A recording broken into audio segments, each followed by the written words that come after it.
when a crisis festers, the tendency to take more dangerous dimensions is high.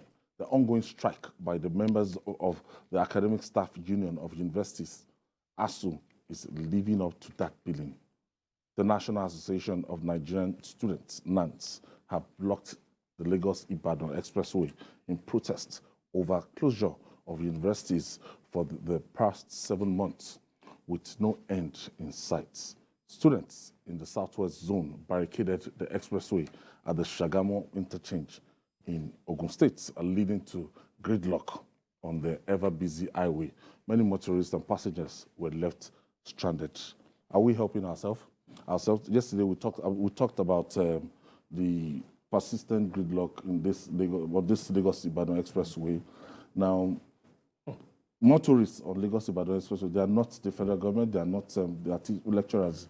Do you think it's right to take that protest? I agree with the protesting students. Okay. Anyway, I am happy finally they are realizing that if they don't take their destiny in their own hand, they may be home forever. But I will take you back to our own days. I tell you, I've said it on this program before. This strike won't last this long. All we need to do, right from our own campus, we start strolling around the lecturers' quarters. Amphitheater. Then we start calling sessions upon sessions on campus, sending messages to those who should hear that we are tired. Then from there, we will move out. First, within the state's capitals. If it's more than a month, we will connect the various campuses, and before you know it, somebody will listen. Now, the students were home for 6 months, thereabout, because they were busy doing other things. BB Niger, Premiership, social media. It was as if the real victims of that struggle were not affected by it.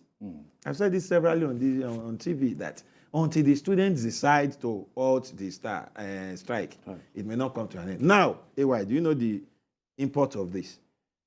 Both government and ASUU, we realize it is about to get out of hand. I have been saying it before, both parties must make sacrifices in the interest of the students. I support ASUU's demands. And I expect government to act to their demands. But where it is still impossible today, for whatever reasons, the government is telling us that they have met all the conditions except no work, no pay. And as we're saying, without you resolving no work, no pay, we'll not go back. No. Somebody must shift ground in the interest of the students. And I'm happy the students are making such demand too. That's it. Most multinationals, if you want to seek admission into them, if you want to write, is it GMAT, GRE, TOEFL, if you want to write test, they will tell you that, okay, if you are above 26, 27, you are not eligible, for their entry-level examination. And by the time ASUU will waste this kind of time, or the federal government, this crisis will waste their time, and it takes, most of them will not even be eligible to serve. At the end of the day, they are over 30 years. You're even talking of life after school. We're even talking of life in school. How many of them will be able to reconnect with their studies? Vice Chancellor last week said the number of equipment that will need to be recalibrated because of the strike. That even for studies to get back to normal, in certain maybe areas like engineering, pharmacy, medicine, it will take time because you have equipment, maybe reagents, and all those things. Moving their children from public universities to private universities. And abroad. But how sustainable is that? We like quick fix solutions.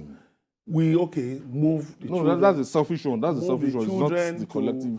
But we've even heard people talking about the standard.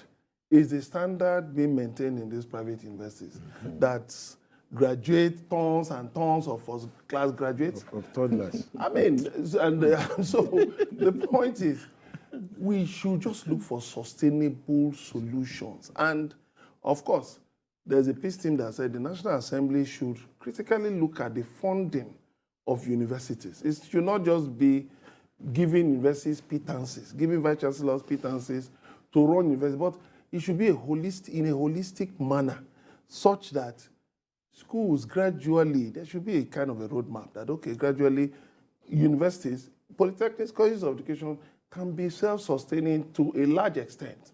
There's the argument that, okay, you should win them off subventions, that many of them make a lot of money from IGR. There's the argument about IPPIS versus UTAS. But what even surprised me was government going to court when we thought that we are... Okay, I have my first caller. Mark Ojuola is calling us from Bagada. Good evening, gentlemen. Thank you for hanging out with us, Mark Oju. Let's be realistic. If ASUU fails and government fails to pay their money, it is going to be difficult for anything as such to take place in Nigeria again. If ASUU comes in now, today, if government decides to pay their salary... I can barely hear Mark Ojuola. Maybe my producer will do something about the audio. Mark Ojuola, are you there? So government should just try as much as possible to pay their salary. They are not going to work for nothing, and it's not free. They are still going to cover the syllabus to make sure the student covers all what not is entitled. So please, we are appealing to federal government to pay the salaries of ASUU. Thank you. Thank you, Mark Ojuola. That issue of salary, what about those on sabbatical? Oh. What about those? I think government should, this sledgehammer approach to issues, it doesn't help matters. It doesn't help, because with this court case, then we can just expect this strike to last another 6 months. I thought there should be conciliation. Yeah, we can say God forbid, but the people who actually should sit down, these lecturers, and sort out these things, they are still in combative mode. Going to the industrial courts, as in, I don't know. A very wrong move. A very wrong move. And you see, we keep talking about reconciliation without sincerity from the parties involved. Yeah, give it to ASUU.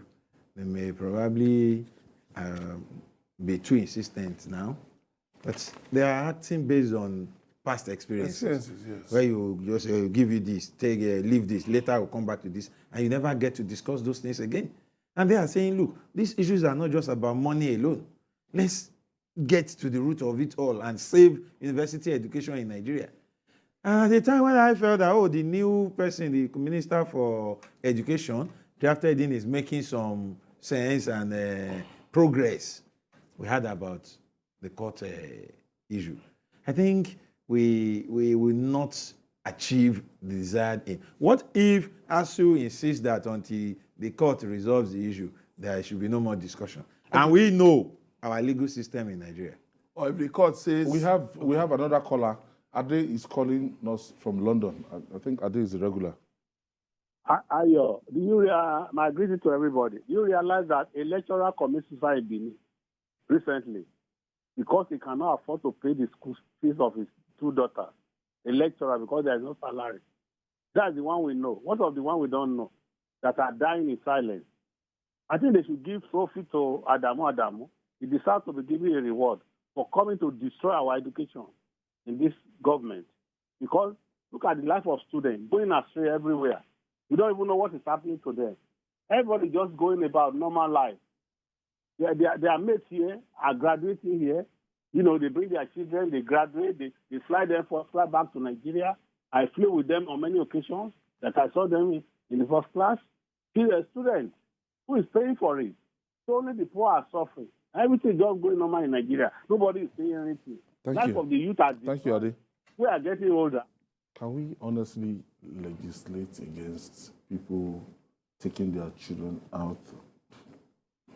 I think, in a way, it will not be successful. Let's just face it together. It's only through moral suasion. You cannot stop people from exercising their right of choice.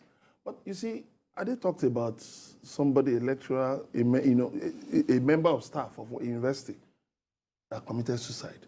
One lecturer, he was to become a professor in a university, died when he heard that government was talking about no work, no pay. He was on a sick bed, he died.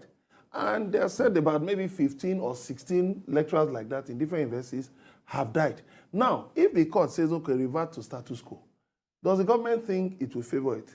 Yes, lecturers go back to, but if you look at what happened as at the last time it had negotiation with ASUU, where it promised that, okay, by such and such a time, we will continue. And so nothing ever happened. And so if you by rushing to court, you think, lecturers are even leaving the system. En masse. Lecturers are leaving. It was reported last week that the same supervisor, brain a certain supervisor for projects, for student projects, final year students, he had to exit himself from that platform, and he said, I'm going abroad. Because even the IPPIS, people have complained again about the IPPIS. Why not just listen? That is not effective. And that also it is open to manipulation. The Accountant General of Federation facing trial, was that not one of the things listed against him? And you are now still insisting that this system must be used. I think, you see, why people are given positions of authority is because it is believed that they can exercise judgment in the overall interest of the people. But unfortunately, these ministers are. Do you see this hurting the ruling party if they don't resolve this quickly? We are moving towards an election year. I am actually not interested in what hurts or helps the ruling party. Sincerely, anyway. I'm not interested in what hurts or help the ruling party as far as this ASUU strike matter is concerned. I'm interested in what hurts or helps the students. The children, yeah. I'm not interested in what hurts or helps ASUU even, because this has dragged for too long. Sincerely. Pardon my sentiments. I am not interested whether at the end of the day, everything ASUU is asking for is given to them, or half or quarter. I am interested in seeing a resolution that will send our younger brothers and sisters, our sons and daughters back to school. By the time you ask for 26 years entry age for jobs, and you have kept them in school to be 30, many of them who did not know what Yahoo was now, they have mastered it during this period of staying at home. I'm telling you, I'm speaking from what I know. I read some stories. I saw a story of EFCC arresting some people, young undergraduates, who had never been to Lagos before. And when the young man was questioned, he said he came from Kwara to Lagos to learn Yahoo. OLAWALE he came to learn. Wow. Thank you for joining us, Wale. Good evening, Ayo. Good evening, Wale. Good evening, Ayo. Yeah, good evening, Ayo. Yes, go ahead, please. And the other two members. Yes. Let me tell you the truth. Students are supposed to be the agents of change. Yeah. Let me give you my own experience. Thank God I'm still alive. You are the one that organized Ali Must Go in 1978. Unless you deal with this insensitive government, you can never get anything good out of them. Look, but how much were we paying by that time? I paid only 2,000 in the university to get a degree. By that time, nobody wanted to go. There was even no private university. Nobody wanted to go to state university because they were considered as inferior to federal. All these people are my age mates.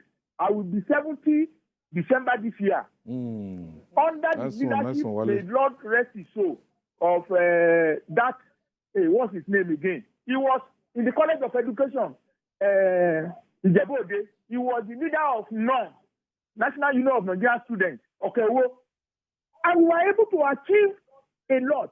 Look, the man on your right was saying that they should legislate against public officers taking their children to abroad. The same set of people in the National Assembly who are supposed to legislate are in the forefront. All the children of the president attended school in Europe. Thank you, Ale. Okay?